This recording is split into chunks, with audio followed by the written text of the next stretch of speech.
This channel does not promote or promotion any illegal activities. All content provided by this channel is meant only for educational purpose only.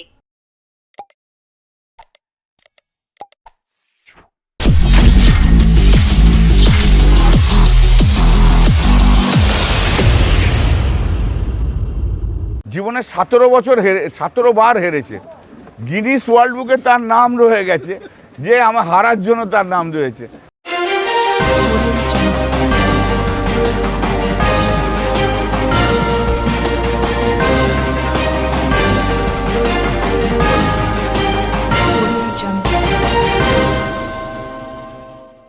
ডিভিসির জল ছাড়া নিয়ে তরজায় রাহুল ও কল্যাণ। রবিবার উত্তরপাড়ার মাখলায় এক শিব পুজোর অনুষ্ঠানে উপস্থিত হয়ে বিজেপি নেতা রাহুল সিনহা ডিভিসির জল ছাড়া প্রসঙ্গে বলেন, মুখ্যমন্ত্রী আগে নিজের দপ্তরের খোঁজ খবর রাখুক, তারপর কথা বলবেন। ডিভিসি সেচ দপ্তরের সঙ্গে কথা বলে জল ছেড়েছে, উপরে বৃষ্টি হচ্ছে, যদি জল না ছাড়া বাঁধ ভেঙে যাবে, বাঁধ ভেঙে গেলে সারা দক্ষিণবঙ্গ ভেসে যাবে। এই জ্ঞান মুখ্যমন্ত্রীর নেই, সমস্যা সমাধান না করে শুধুমাত্র রাজনীতি করছেন। আজকে ডিভিসি জল ছাড়লেই কিছু এলাকা প্লাবিত হয়ে যাচ্ছে, তার কারণ খালগুলো সংস্কার হয়নি। যদি খালগুলোর নাব্যতা বাড়াতো বা সংস্কার করত তাহলে এই জলি চাষের ক্ষেত্রে কাজে লাগত।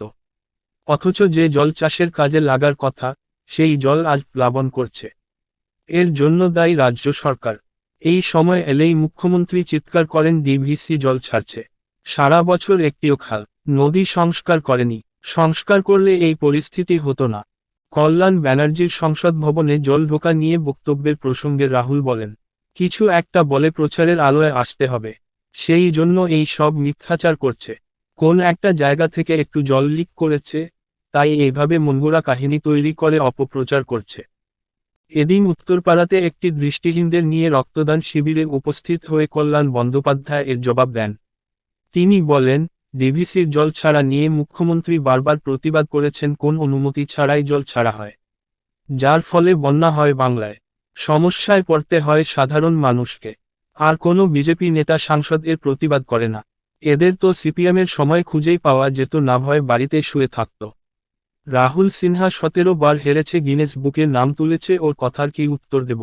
মুখ্যমন্ত্রী আগে নিজের দপ্তরের খোঁজখবর রাখুক, তারপরে বড় বড় কথা বলবে। তিনি নিজেই জানেন না যে ডিভিসি সেচ দপ্তরের সাথে কথা বলেই 1 লক্ষ কিউসেক জল ছেড়েছে। আর যদি জল না ছাড়বে, ওপরে বর্ষা হচ্ছে, তাহলে কি বাঁধ ভেঙে যেতে চায়? বাঁধ যদি ভেঙে যায় তো কত বড় ক্ষতি হবে, সারা দক্ষিণবঙ্গ ভেসে যাবে। এই জ্ঞান মুখ্যমন্ত্রীর আছে? সমস্যার সমাধান না করে শুধুমাত্র রাজনীতি করছে। আজকে যে ডিভিসি জল ছাড়লেই সঙ্গে সঙ্গে কিছু এলাকা প্লাবিত হয়ে যাচ্ছে, তার কারণটা কি? কারণ হচ্ছে খালগুলো সংস্কার হয়নি। মুখ্যমন্ত্রী বড় বড় কথা না বলে যদি খালগুলোর নাব্যতা বাড়াতো, খালগুলোর জল ধারণ ক্ষমতা বাড়াতো, তাহলে কিন্তু এই জলটাই চাষের ক্ষেত্রে বড় কাজে লাগতো। অথচ যে জলটা চাষের কাজে লাগার কথা, সেই জলটাই এখন প্লাবন রূপে বিভিন্ন মানুষকে ক্ষতি করছে। এর জন্য দায়ী রাজ্য সরকার। বছর ভর এই সময় এলেই মুখ্যমন্ত্রী চিৎকার করে ডিভিসি জল ছাড়ছে, তাহলে করেটা কি? সারা বছর কি করে? সারা বছর একটিও খাল সংস্কার করেছে? একটিও নদী সংস্কার করেছে? যদি খাল নদী সংস্কার করত, তাহলে আজকে এই অবস্থা তৈরি হতো না। শুনুন, আসল কথা, কল্যাণ ব্যানার্জির এমনিতেই মাথা খারাপ আছে, ওর পার্টির লোকেরাই বলে। সেই জন্য কিছু একটা বলতে হবে, প্রচারের আলোয় আসতে পারছে না, সেই জন্য এই সমস্ত মিথ্যাচার করছে।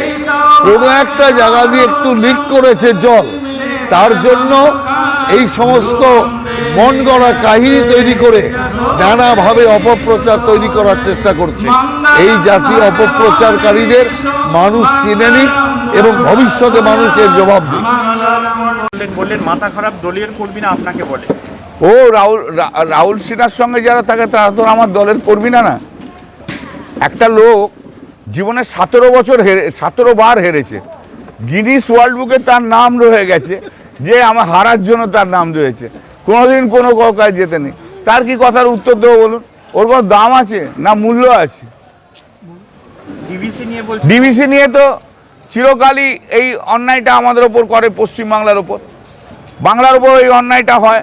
মানুষ বন্যায় ভাসে, ডিভিসিতে জল ছাড়ার জন্য মানুষের অসুবিধা হয়। বারবার আমাদের মুখ্যমন্ত্রী মমতা বন্দ্যোপাধ্যায় এই জায়গায় বিরোধী বক্তব্য রেখেছে, তাও তার কনসেন্ট নেওয়া হয় না। কিন্তু তার চেয়েও দুর্ভাগ্যর ব্যাপার হচ্ছে, এই পশ্চিমবাংলায় যত বিজেপির নেতাগুলো আছে না, এমপিগুলো আছে, তারা জীবনে কোনোদিন প্রতিবাদ করলো না। আসলে এরা তো কোনোদিন লড়াই তো করেনি। সিপিএম জমানাতে এই রাহুল সিনহা থেকে আরম্ভ করে কাউকেই পাওয়া যায়নি, এরা কোনোদিন দেখতেই পাওয়া যেত না। সিপিএম জমানায় ভয়ে ঘরের মধ্যে শুয়ে থাকতো। এখন তৃণমূল আসার পর থেকে যেহেতু একটু গণতান্ত্রিক পরিবেশ তৈরি হয়েছে, তাই জন্য ওরা বেরিয়েছে। এরা তো মানুষের জন্য লড়াই করে না, এরা নিজেদের জন্য বলে শুধু।